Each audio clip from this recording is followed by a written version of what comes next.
अस्सलाम वालेकुम, कैसे हैं आप सब। तो आज हम बात करने जा रहे हैं एक्सरसाइज 2B के क्वेश्चन नंबर 2 की। मेरे पास ये बुक 3 है जिसको हम D3 भी बोलते हैं और उसका चैप्टर नंबर 2 चल रहा है जिसका नाम है फर्दर फंक्शंस। इस चैप्टर से रिलेटेड बहुत सा कंटेंट मैं अपलोड कर चुका हूँ। मैंने चैनल पर इस चैप्टर के नेम से ही एक प्लेलिस्ट बनाई हुई है। मैं आपको उसका लिंक भी डिस्क्रिप्शन में दे रहा हूँ। अगर आप इस चैप्टर से रिलेटेड बाकी सोल्यूशन में इंटरेस्टेड हो तो वो आप लिंक डिस्क्रिप्शन में देख सकते हैं। वहाँ पर आपको इस चैप्टर से रिलेटेड तमाम कंटेंट एक ही जगह मिल जाएगा। तो आइए स्टार्ट करते हैं क्वेश्चन नंबर 2 को। हम इसकी स्टेटमेंट रीड करेंगे, इसको समझेंगे और उसके बाद इसके सोल्यूशन की तरफ बढ़ेंगे। तो क्वेश्चन नंबर 2 आपके सामने आपको विजिबल है। तो मैं इसकी स्टेटमेंट रीड करने जा रहा हूँ। यहाँ पे लिखा हुआ है a function f is defined by function in x that is x minus 7। हमें यहाँ पे एक फंक्शन गिवन है x के अंदर, यानी जो वेरिएबल यूज है उसके अंदर हो रहा है वो x है, तो इसलिए हम उसको बोल रहे हैं फंक्शन इन x। तो वो जो फंक्शन है वो है x माइनस 7। आगे लिखा हुआ है find the inverse function f inverse. f inverse इसको हम पढ़ते हैं बेसिकली, ये जो f के ऊपर -1 लिखा होता है तो इसको हम पढ़ते हैं f इनवर्स। इससे मुराद इनवर्स फंक्शन ही ली जाती है। यानी हमें एक फंक्शन गिवन है x माइनस 7 और हमने इसका इनवर्स निकाल कर दिखाना है जिसको हम बोल रहे हैं इनवर्स फंक्शन।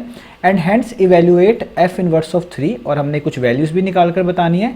यानी पहली वैल्यू जो निकाल कर बतानी है वो है f इनवर्स ऑफ 3 की। इसका मतलब है पहले इनवर्स फंक्शन निकालेंगे, उसमें 3 पुट कर देंगे। इसी तरीके से f इनवर्स ऑफ 7 निकालना है, यानी इनवर्स फंक्शन निकालेंगे उसमें 7 पुट कर देना है। और इसी तरीके से f इनवर्स ऑफ -5 और f इनवर्स ऑफ 1/3 की वैल्यूज़ भी हमने निकाल कर दिखानी है। अब इस क्वेश्चन को स्टार्ट करने से पहले आपको एक जनरली जो है एक डेफिनेशन पता होनी चाहिए रफ सी कि फंक्शन क्या होता है और उसका इन्वर्स क्या होता है। एक चीज़ होती है फंक्शन जिसके अंदर आप कुछ वैल्यूज़ इनपुट करते हैं और आपको आंसर के तौर पे एक ही आउटपुट मिलता है। यानी एक ही इनपुट करने से एक ही आउटपुट अगर आपको मिले तो वो आपके पास इन जनरली हम उसको कहते हैं कि ये एक चीज़ फंक्शन है। अब जो इनपुट वैल्यूज़ कर रहे होते हैं वो आपकी x की वैल्यूज़ होती हैं, जो आपको आंसर में मिल रही होती है जिनको आप आउटपुट वैल्यूज़ कह लें वो आपकी y की वैल्यूज़ होती हैं।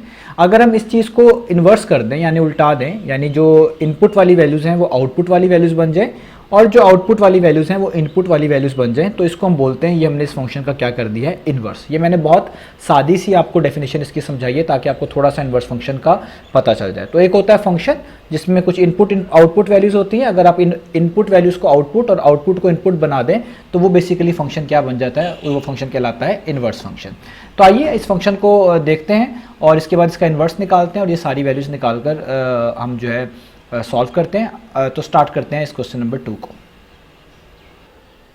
तो आपके सामने यहाँ पे क्वेश्चन दोबारा मैंने लिख दिया है ताकि आप लोगों को भी और मुझे भी यहाँ पे आसानी रहे। तो सबसे पहले हमने क्या करना है, हमने अपने फंक्शन को नोट डाउन करना है। तो हमारे पास जो फंक्शन है वो यहाँ पे मेंशन्ड है आपके सामने, वो लिखा हुआ है x माइनस 7। तो हम यहाँ पे लिख लेंगे उसको कि जो फंक्शन है हमारे पास इन x, यानी उसको लिखेंगे f of x is equal to x minus 7। ये हमारे पास रिप्रेजेंटेशन होती है फंक्शन की। फंक्शन इन x आप इसको पढ़ लें तो ज़्यादा बेहतर है। तो हम इसको पढ़ेंगे function in x that is x minus 7। अब आपको जनरल रिप्रेजेंटेशन भी पता होनी चाहिए फंक्शन की। कोई भी जो फंक्शन होता है जैसे यहाँ पे लिखा हुआ है f ऑफ x, ये बेसिकली इक्वल होता है y के, यानी हम इसको लिखते हैं y is equal to f of x। ये जनरल रिप्रेजेंटेशन होती है किसी भी फंक्शन की। फंक्शन इन x का क्या मतलब होता है, यानी इस फंक्शन में आप x की जगह पे कुछ वैल्यूज पुट करेंगे और जब आप पुट करेंगे आपको कोई ना कोई आउटपुट वैल्यू मिलेगी जो कि कहलाती है y। तो इसलिए हम इन जनरली लिखते हैं y is equal to f of x। तो इन्वर्स निकालने से पहले आपको ये चीज़ लाजमी यहाँ पे मेंशन करनी पड़ेगी, यानी फंक्शन लिखेंगे और उसके बाद उसकी जनरल रिप्रेजेंटेशन लिखेंगे। अब अगर मुझे यहाँ पे x की वैल्यू को सेपरेट करना हो इस फंक्शन से, तो आप इसको इस तरीके से समझ लें कि इस फंक्शन को मैंने लेफ्ट साइड पे मूव करना है। तो ये फंक्शन जब हम लेफ्ट साइड पे मूव करेंगे तो हमें बेसिकली इसका इन्वर्स लेना पड़ता है। तो हम इसको इस तरीके से लिखते हैं कि f इन्वर्स ऑफ y वो बेसिकली किसके इक्वल आ जाएगा, x के। यानी अगर मुझे यहाँ से ये f रिमूव करना है, इसको लेफ्ट साइड पे लेके जाना है, तो मुझे इसका इन्वर्स करना पड़ता है। तो मैं इसलिए इसको लिखूंगा कि अगर मैंने यहाँ से x हटाना है तो मैं इसको लिखूंगा f इन्वर्स ऑफ y, यानी y के साथ इन्वर्स आ जाएगा और x यहाँ पे आइसोलेट हो जाएगा, ये बिल्कुल सेपरेट हो जाएगा। इस इक्वेशन का नाम आप रख लें इक्वेशन नंबर 1। तो ये एक स्टेप हमें करने पड़ेंगे जहाँ पे भी हमने इन्वर्स फंक्शन को निकालना है। अब अगला काम है जो वैल्यूज़ आपने यहाँ पे स्टार्ट जिससे की थी, यानी y is equal to f of x, ये जो आपने इक्वेशन लिखी है इस वैल्यू को यूज़ करें और जो ओरिजिनल फंक्शन है उसमें f ऑफ x की जगह पे y लिख दें, क्योंकि आप देख सकते हैं यहाँ पे f ऑफ x किसके इक्वल है, y के। तो आपके पास जो ओरिजिनल फंक्शन ऊपर गिवन है आप उसमें f ऑफ x की जगह पे क्या लिख दें, y। तो जो लेफ्ट साइड है f ऑफ x, इसकी जगह पे मैं लिख दूंगा y और यहाँ पे हमारे पास आ जाएगा x माइनस 7। तो ये हमारे पास एक बन गया y is equal to x minus 7, एक फंक्शन ही है ये भी। अब आपने क्या करना है, अब आपने यहाँ से x की वैल्यूज़ निकालनी है, यानी x को सेपरेट कर लेना है। तो यहाँ पे x के साथ -7 है, मैं इसको -7 को लेफ्ट साइड पे मूव कर दूंगा तो ये वहाँ जाके हो जाएगा +7 और यहाँ पे जस्ट बचेगा हमारे पास x। ठीक है, तो ये बन गया x is equal to y plus 7। इसी चीज़ को मैं ऐसे भी लिख सकता हूँ, यानी x is equal to y plus 7। अब आपने जो वैल्यूज़ ऊपर ली थी उन्हीं को हम यूज़ करेंगे। आप देखें हमने अभी जो इक्वेशन नंबर 1 है उसमें लिखा है कि x जो है ना वो f इनवर्स ऑफ y के इक्वल है।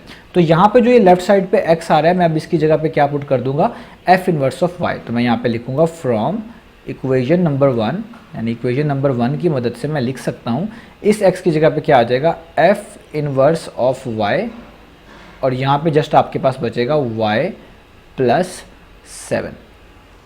अब आगे हमने क्या करना है, ये इसका लास्ट स्टेप होगा और हमारे पास इन्वर्स ऑटोमेटिकली आ जाएगा। अब आपने वैल्यूज़ को स्वैप करना है, यहाँ से हम क्या करेंगे, हम वैल्यूज़ को स्वैप कर देंगे, यानी जहाँ पे आपके पास y हुआ आपने उसको x बना देना है, या आप यूँ कह लें x हुआ तो उसको y बना देना है। ये भी हम कर सकते हैं अगर हम ऊपर से कुछ स्टेप्स चेंज करें।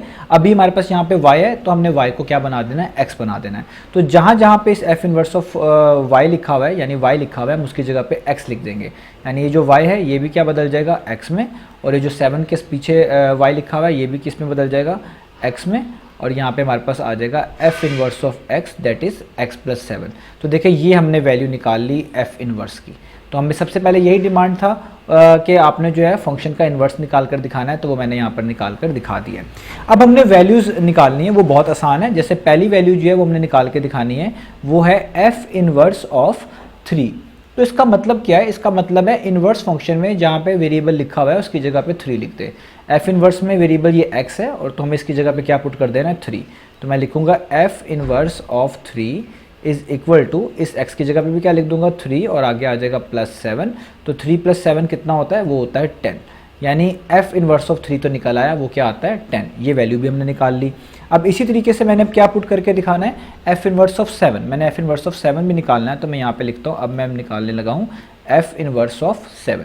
तो इसी ओरिजिनल फंक्शन में अब जहाँ पे वेरिएबल लिखा हुआ है उसकी जगह पे मैं 7 पुट कर दूंगा। तो x लिखा हुआ है, इसकी जगह पे भी 7, इस वाले x की जगह पे भी क्या आ जाएगा, 7। तो 7 + 7 आप लोग जानते ही हैं, 7 + 7 क्या होते हैं, वो होते हैं 14, यानी f इन्वर्स ऑफ 7 की वैल्यू भी मेरे पास निकल आई है, वो क्या है, वो है 40। अब इसी तरीके से मैंने निकाल के दिखाना है f इन्वर्स ऑफ -5। अब मैंने निकालना है f इन्वर्स ऑफ -5। अब जब -5 निकालना है, इसी ओरिजिनल फंक्शन को आपने देखना है। इसमें मैं जहाँ जहाँ पे x है वहाँ पे -5 पुट कर रहा हूँ, यानी पहले यहाँ पे x है तो मैं यहाँ पे पुट करूँगा -5, उसके बाद आगे x प्लस 7 लिखा हुआ है तो इस x की जगह पे भी क्या आ जाएगा, -5, और +7 तो वैसे ही रहेगा। तो प्लस माइनस माइनस होता है, 7 में से 5 माइनस करेंगे 2 आएगा, और साइन बड़ी वैल्यू का, 7 बड़ी वैल्यू उसके पीछे पॉजिटिव है तो ये भी पॉजिटिव ही आएगा, मैंने पॉजिटिव ही लिखा है। तो ये आपके पास आ गया f इनवर्स ऑफ -5 की वैल्यू। अब हमारे पास लास्ट वैल्यू रह गई, वो भी हम निकाल लेते हैं। वो क्या है, वो है f इनवर्स ऑफ 1/3। अब मैंने निकाल के दिखानी है f इनवर्स ऑफ 1/3। तो फिर दोबारा जो ओरिजिनल फंक्शन है इसी को हम कंसिडर करेंगे। इसमें जहाँ पे x है उसकी जगह पे 1/3 लिख देंगे। अब तो लिखेंगे f inverse of 1/3 is equal to, इस x की जगह पे भी क्या आ जाएगा 1/3, और आगे हम लिख देंगे +7। ठीक है, अब 7 के नीचे कुछ भी नहीं लिखा हुआ, मैं आसानी के लिए 1 लिख देता हूँ। आपको पता है 1 और 3 का एलसीएम क्या आएगा, यहाँ पे हमें एलसीएम लेना पड़ेगा, वो आएगा 3। आगे आपको सॉल्व करना आता है, 3 और 3 को 3 और इस एलसीएम 3 को आप डिवाइड करेंगे तो आंसर मिलेगा 1। जो आंसर आता है उसको ऊपर वाली वैल्यू से मल्टीप्लाई कर देते हैं, तो 1 टाइम्स क्या हो जाएगा 1।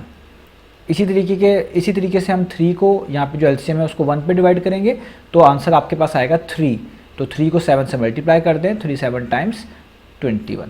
आप अगर नीचे आपके पास 3 और 1 आ जाए, यानी कोई आपके पास को प्राइम नंबर्स आ जाएं, तो आप इनको क्रॉस मल्टीप्लाई करके भी निकाल सकते हैं, सिर्फ को प्राइम के केस में, यानी ये 1 इस 1 से मल्टीप्लाई कर दें और 3 को 7 से, तो भी आप ये चीज़ निकाल सकते हैं। तो आपके पास 21 में आप